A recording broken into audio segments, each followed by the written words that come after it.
Growing up as an athlete and having that ambition, I think that kind of never really leaves you, no matter whether you're in a wheelchair, whether you're walking, yeah, no matter what, it kind of just stays in your blood. It's a need for progression. It all started at a really young age. I think growing up, like, I'd have like a day or two free in the week, and I'd always want to pack it with more stuff, more sports. Spent the year training really hard at CrossFit, attained all my goals, and kind of was pretty stoked to start training for the next year with everything that I accomplished in a pretty short period of time. And yeah, I got to make it to regionals, ended up placing 21st out of 40th, which was really cool. And then yeah, had my work accident happen and kind of had my life flip upside down.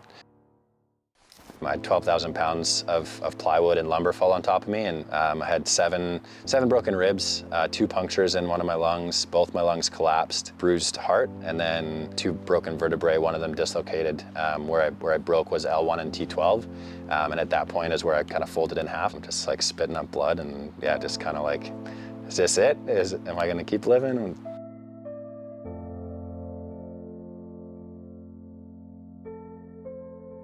Yeah, you kind of get to the point, I think, in that situation where it's like life or death, and I kind of didn't really think I was gonna keep going, so I just held my breath for a bit to try and just like go peacefully, and yeah, for whatever reason, didn't go to sleep, and pretty freaking grateful that I didn't, because yeah, I think it just, life works out pretty crazy sometimes.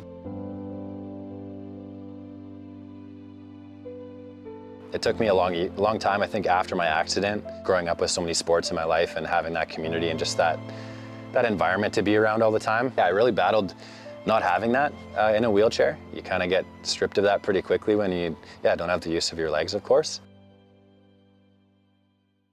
You have to kind of dig around and find out what your true values are and what really makes you happy in life. For me, I kind of go back to the roots, I think, of what I really appreciated growing up, and that was just kind of riding bikes with my friends.